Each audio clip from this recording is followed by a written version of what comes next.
ठीक है बेटा, आगे की तरफ अगला क्वेश्चन देखते हैं हम लोग।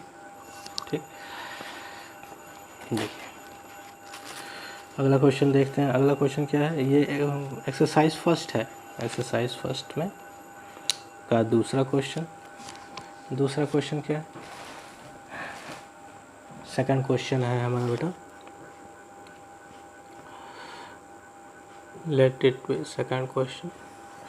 कोई भी क्वेश्चन दिया हो तो उसको हम y सपोज कर लेते हैं बेटा, y equal to cos 5x। ठीक, ये हमको क्वेश्चन गिवन हुआ। तो हम क्या करेंगे, सबसे पहले हमारा अप्रोच क्या होता है ऐसे क्वेश्चंस को लगाने का, कि y सपोज कर लिया। ठीक, y सपोज करने के बाद फिर हम लिखते हैं differentiating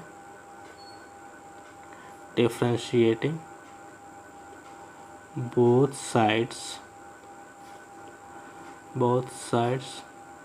with respect to x। ठीक, यानी ये जो इक्वेशन दिया हुआ है इसको दोनों साइड्स जो है, दोनों तरफ जो है x के रेस्पेक्ट में डिफरेंशिएट किया। तो dy dx equal to dx of cos 5x। ठीक, अगर बेटा ये सिर्फ cos x होता तो हम फार्मूला लगा देते, क्योंकि हमारे पास फार्मूला क्या है, d dx of cos x equal to ये होता है माइनस साइन x। यही हम लोगों ने पढ़ा हुआ है।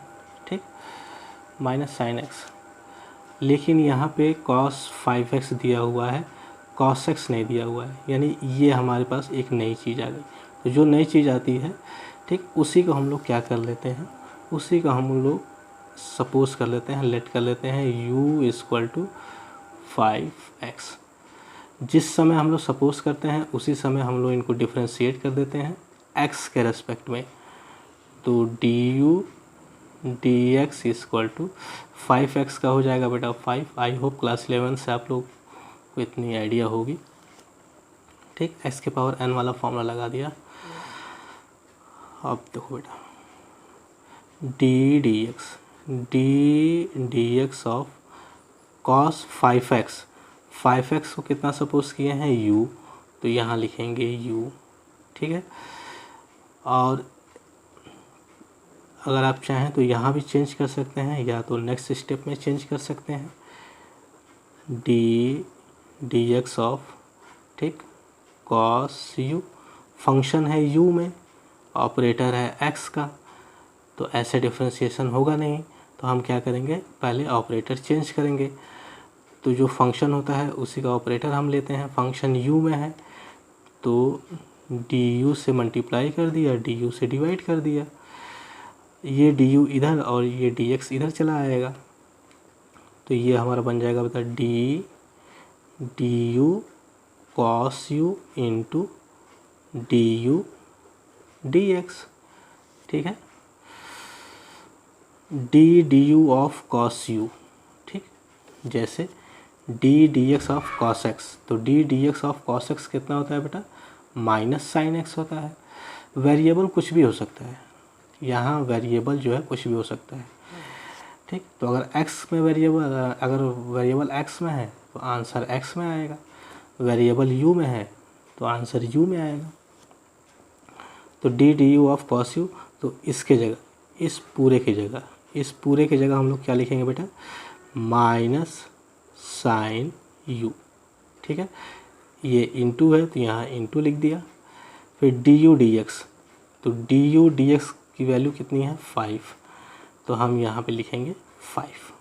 ठीक, इसको फर्दर सॉल्व किया तो माइनस 5 साइन u।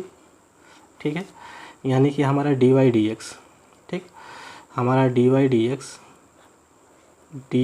dx कितना आ गया बेटा, माइनस 5 साइन u। लास्ट में हम क्या करते हैं, लास्ट में u की वैल्यू पुटअप करते हैं, तो माइनस 5 साइन u की वैल्यू कितनी है 5x, तो ये आ गया हमारा 5x। ठीक, तो इस प्रकार हमारा dy dx कितना आ गया बेटा, हमारा dy dx आ गया -5 sign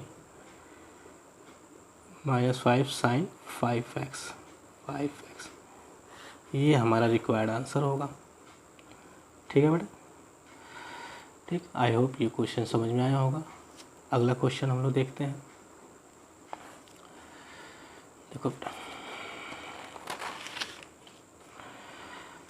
the next question is question number 3। Question number 3 क्या है बेटा? क्वेश्चन नंबर 3 हमारा है tan 3x। ठीक, तो हम लोगों ने पहला स्टेप क्या है कि y सपोज कर लिया, y equal to tan 3x। ठीक है, फिर हम लोग यहाँ क्या लिखते हैं? लिखते हैं डिफरेंशिएटिंग बोथ साइड्स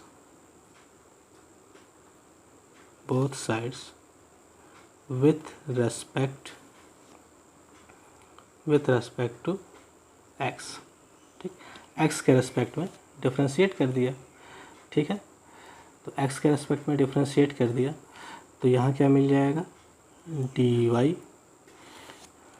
ठीक है बेटा, dy dx इक्वल टू, ठीक, dy dx equal to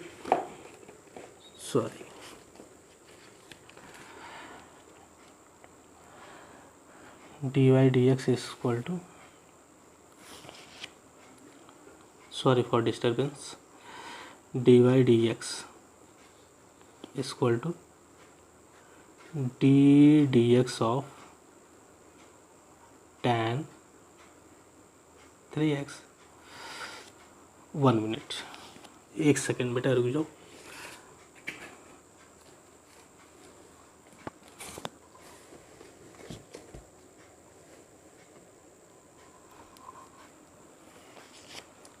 D D x of tan 3x। तो हम लोगों ने बेसिक फार्मूला का क्या पढ़ा है? बेसिक फार्मूला हम लोगों ने पढ़ा है कि D D x of tan x अगर ये होता है तो इसको हम लोग लिखते हैं sec स्क्वायर x, ये लिखते हैं हम लोग। लेकिन यहाँ पे क्या दे दिया है? tan 3x दे दिया है। तो नई चीज़ क्या आ गई? नई चीज़ आ गई 3x। तो जो नई चीज़ आती है बेटा उसको हम लोग सपोज कर लेते हैं। ठीक, देखिए tan यहाँ भी है, tan यहाँ भी है, तो इतना तो सेम है। समझने के लिए मैं आपको इस तरीके से बता रहा हूँ ताकि चीज़ें समझ में आ जाए। tan यहाँ भी है, tan यहाँ भी है। ठीक, यहाँ x है जो हम लोगों ने मेन फंडामेंटल फार्मूले पढ़े, x यहाँ है लेकिन यहाँ x नहीं है, यहाँ 3x है। तो यहाँ एक नई चीज़ आ गई, तो जो नई चीज़ आती है उसको हम लोग सपोज कर लेते हैं late u equal to 3x। ठीक, और यहीं पे इनको क्या हम करते हैं? डिफरेंशिएट कर देते हैं x के रेस्पेक्ट में। तो du dx इक्वल टू ये आ जाएगा 3, x का हो जाएगा 1। ठीक, अगर चाहें तो हम इसको फर्स्ट मान सकते हैं, फर्स्ट इक्वेशन मान सकते हैं। तो हमारा क्या बन जाएगा? ये बन जाएगा बेटा हमारा dx ऑफ tan 3x को हमने u सपोज किया, यहाँ लिखेंगे u। ठीक, अब देखिए यहीं पे मैं कर देता हूँ, एक स्टेप बेवजह जानने से कोई फ़ायदा नहीं। फंक्शन u में है, ऑपरेटर x में है, तो हम क्या करते हैं कि du से मल्टीप्लाई कर दिया, du से डिवाइड कर दिया, du को इधर लेते आए, dx को इधर लेते आए, तो ये आ गया du tan u into du, x इधर चला आएगा dx। ठीक है बेटा, du ऑफ tan u। ठीक, तो tan u का जैसे dx ऑफ tan x, तो इसका कितना होता है? sec स्क्वायर x होता है, वेरिएबल कुछ भी हो। ठीक, तो यहाँ du ऑफ tan u, तो इसका हो जाएगा बेटा हमारा sec स्क्वायर u। ठीक है, इंटू du dx की वैल्यू कितनी है? 3, तो यहाँ लिख दिया 3। तो इसको थोड़ा सा और अरेंज करके लिखेंगे तो लिखेंगे 3 sec स्क्वायर u। ठीक है बेटा, लास्ट में हम क्या करते हैं? u की वैल्यू पुटअप कर देते हैं, तो 3 sec स्क्वायर यू को क्या सपोज किया था 3x, तो यहाँ लिख देंगे 3x। तो इस प्रकार हमारा dy dx, ये क्या चल रहा है, सब dy dx चल रहा है। तो dy dx हमारा क्या आ गया, हमारा आ गया 3 sec स्क्वायर 3x। ठीक है बट, तो ये इस क्वेश्चन का रिक्वायर्ड आंसर है। ठीक, ऐसे ही करते हैं, जो नई चीज़ दी होती है पहले हम उसको सपोज कर लेते हैं, फिर डिफ्रेंशिएट कर लेते हैं, फिर ऑपरेटर चेंज करते हैं, फिर उसको सॉल्व कर देते हैं। ठीक, एंड आई होप कि क्लास 11 से कुछ आइडिया होगी आप लोगों की। वो सब वीडियो भी मैं बहुत जल्द ही अपलोड करने वाला हूँ। ठीक है, चूँकि ये क्लास 12th है तो इसमें क्लास 12th के लेवल से ही हम लोग पढ़ेंगे। ठीक, पीछे का बताने लगूंगा तो क्लास 12th का छूटने लगेगा बेटा। ठीक, तो मैं ये मान के चल रहा हूँ कि आप लोगों को क्लास 11th में ये सब चीज़ें पता हैं। ठीक, because you all are in class 12th। Okay, moving to the next question.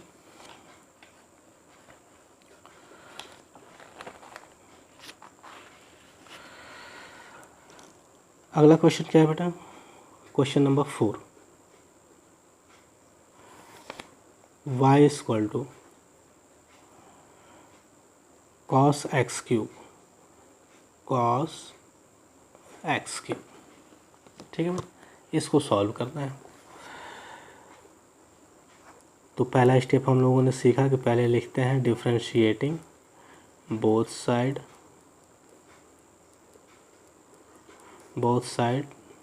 With respect to x।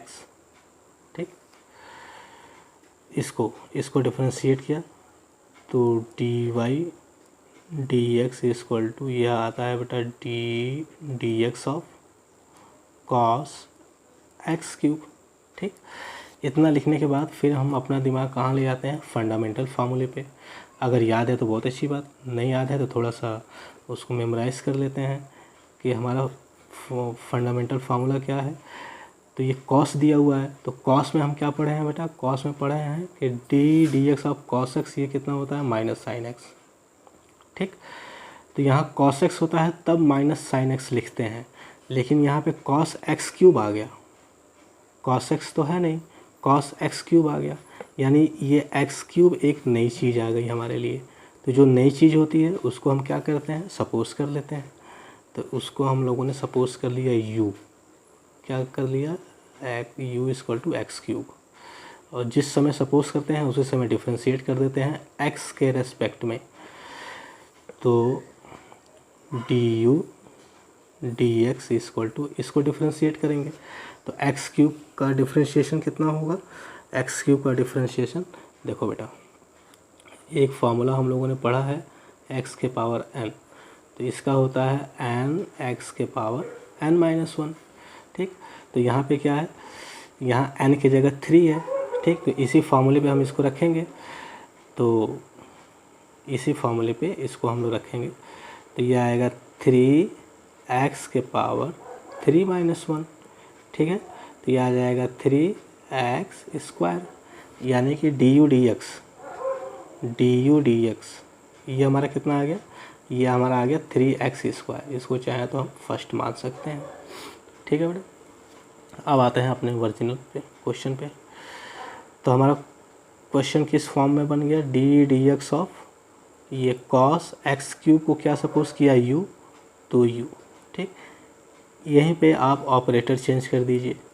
ठीक, यहाँ फंक्शन u में है, ऑपरेटर x में है, यहीं चेंज कर दीजिए डी यू।